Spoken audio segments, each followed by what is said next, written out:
তটিনীর কাণ্ড দেখে চমকে গেল পরশুরাম। সম্পূর্ণ জানতে ভিডিওটিতে একটি লাইক করে দেখতে থাকো।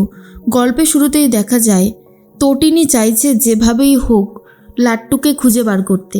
এরপর নিশাকে ফোন করে আর জিজ্ঞেস করে, গুন্ডাগুলোকে তুমি পেয়েছো? নিশা তখন বলে, হ্যাঁ গুন্ডাগুলোকে পেয়েছি, এবারে আমি ওদেরকে কোথায় নিয়ে যাব? তটিনী বলে, ওদেরকে গোডাউনে নিয়ে যাও, আজ রাতের বেলায় যা করার করব। ওরাই বলতে পারবে আমার ছেলে লাট্টু কোথায়। আমি আমার ছেলেকে না দেখতে পেরে কতটা কষ্টের মধ্যে রয়েছি সেটা শুধুমাত্র আমিই জানি। এর একটা ফয়সালা করে তবেই ছাড়ব। এর মধ্যেই নার্স এসে বলে, ম্যাডাম আমরা সবটাই খবরে দেখলাম, আপনার ছেলেকে খুঁজে পাওয়া যাচ্ছে না। সত্যি এটা অনেক দুঃখের একটা খবর। এরপর তটিনী বলে, ওকে আমি ঠিক খুঁজে বার করব, যেভাবেই হোক না কেন।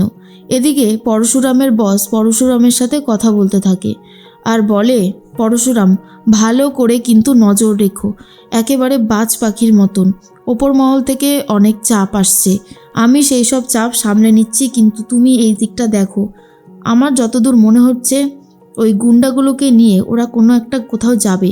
তখনই পরশুরাম বলে, হ্যাঁ স্যার, আমি তাড়াতাড়ি করে সব কিছু ব্যবস্থা করে নিয়েছি, আর এত সহজেই যে ওদেরকে ধরা যাবে এটা তো ভাবতেই পারিনি। আমি ওদের সাথে সাথেই রয়েছি, শুধু এখন সময়ের অপেক্ষা। এরপরেই বস বলে, জানি না কি হতে চলেছে, তবে আমাদেরকে খুব সাবধানে কাজটা করতে হবে, এবার যেন কোনোভাবেই ভুল বোঝাবুঝি না হয়।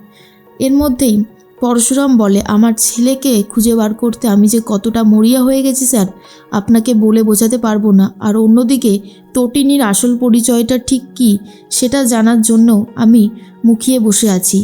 এরপরেই বস আবার বলরামকে ফোন করে আর বলে, বলরাম তোমরা ভালো করে নজর রেখেছো তো?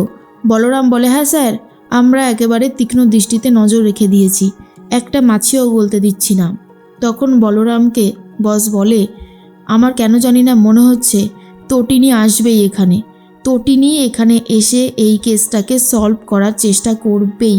তোমরা ভালো করে আজকে জানার চেষ্টা করবে কে এই তটিনী, ও কি কোনো অপরাধী নাকি অন্য কোনো লিগ্যাল ডিপার্টমেন্টের সাথে যুক্ত। সমস্ত কিছুর প্রমাণ আমার চাই। বলরাম বলে, চিন্তা করবেন না স্যার, আমরা ঠিক সত্যিটা খুঁজে বার করবই। এর মাঝখানেই দেখা যায় যে তটিনী কথা বলতে থাকে নার্সের সাথে। নার্স তখন বলে, কি করবেন আপনি? তটিনী বলে, আমার অনেক কাজ আছে, আমাকে বেরোতে হবে, কারণ আমি যদি আমার ছেলেকে খুঁজে বার করতে না পারি তাহলে এখানে থেকে আমি কোনোভাবেই শান্তিতে থাকতে পারছি না। তাই আমি যেভাবেই হোক বেরোবই, কেউ আমাকে আটকাতে পারবে না। ঠিক সেই মুহূর্তে নার্স বলে, কিন্তু আপনার যা শরীরের অবস্থা, আপনি যদি এখন বেরোন আর বাই চান্স যদি আপনার আঘাত লাগে, আপনি কি জানেন আপনি তাহলে পঙ্গুও পর্যন্ত হয়ে যেতে পারেন? তটিনী বলে, সবটাই জানি, জেনে শুনে চুপ করে থেকে কিচ্ছু করতে পারছি না, আমাকে বেরোতে হবে। এর মাঝখানেই হসপিটালে চলে আসে একজন, যার নাম সিদ্ধার্থ।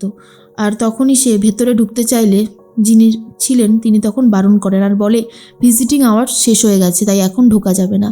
কিন্তু সিদ্ধার্থ তার পাওয়ার দেখিয়ে ভেতরে ঢুকে পড়ে আর বলে, তটিনী সমস্ত ব্যবস্থা করে নিয়েছি। তটিনী বলে, সিদ্ধার্থ যা যা বলেছিলাম সব কিছু এনেছো তো? সিদ্ধার্থ তখন বলে, হ্যাঁ ম্যাডাম, সব কিছু এনেছি, একদম চিন্তা করবেন না। এবার আপনি ঝটপট রেডি হয়ে নিন, আপনি যদি রেডি হন তারপরে আমি আপনাকে এখান থেকে বার করে নিয়ে যাব। এরপর সিদ্ধার্থ বাইরে বেরিয়ে যায় আর নার্সকে ডেকে পাঠায় তটিনী। নার্সকে বলে, আপনি আমাকে একটু ধরে তুলবেন, তারপর হুইল চেয়ারে বসিয়ে দেবেন, বাকিটা আমি দেখে নেব। তখন বারবার করে নার্স বারণ করে আর বলে, ম্যাডাম এখনও সময় আছে, আর একটাবার ভাবুন, এরপর যদি আপনার কোনো ক্ষতি হয়ে যায় তখন কিন্তু আপনি বিপদে পড়ে যাবেন। কিন্তু তটিনী অন্য কিছু ভাবতে চায় না, শুধু এটাই ভাবে লাট্টুকে যেভাবেই হোক সে খুঁজে বার করবে। অন্যদিকে দেখা যায় তটিনী একবার ফোনে কথা বলতে থাকে তার মেয়ের সাথে। পিকো তখন বলে, মা তুমি কি করছো, কবে আসবে বলো তো তুমি? আমাদের বাড়িটা যে পুরোপুরি ফাঁকা হয়ে গেছে, বাড়িতে আমি শুধুমাত্র একা রয়েছি, আমি যে কি করব কিচ্ছু বুঝতে পারছি না। তটিনী বলে, চিন্তা করিস না, আমরা খুব তাড়াতাড়ি আবার সবাই এক হয়ে যাব, আমরা একসাথে বসে খাবার খাবো, একসাথে রান্না করব, অনেক হই হুল্লোড় মজা হবে, খুব মজা হবে, তুই চিন্তা করিস না, আমি আসছি, ঠিক আসবো। পিকো বলে, জানো মা, আমি অনেক কিছু কাজ করা শিখে গেছি, বাড়িতে কেউ নেই তো, তাই সমস্ত দিক আমাকেই সামলাতে হচ্ছে। ভাই কবে আসবে গো? ভাইকে কবে সবাই খুঁজে বার করবে? এরপরেই তটিনী বলে, খুব তাড়াতাড়ি ভাইকে খুঁজে বার করা হবে, তুই শুধুমাত্র আমার উপর একটু ভরসা রাখ। এর মাঝখানেই তখন তটিনী ফোনে কথা বলে এরপর নিজে রেডি হতে শুরু করে। আর অন্যদিকে দেখা যায় পরশুরাম ফোনে কথা বলতে থাকে তার মেয়ের সাথে। তার মেয়েকে জিজ্ঞেস করে, কি করছো পিকো? পিকো তখন বলে, এই তো বাসন মাজছি পা।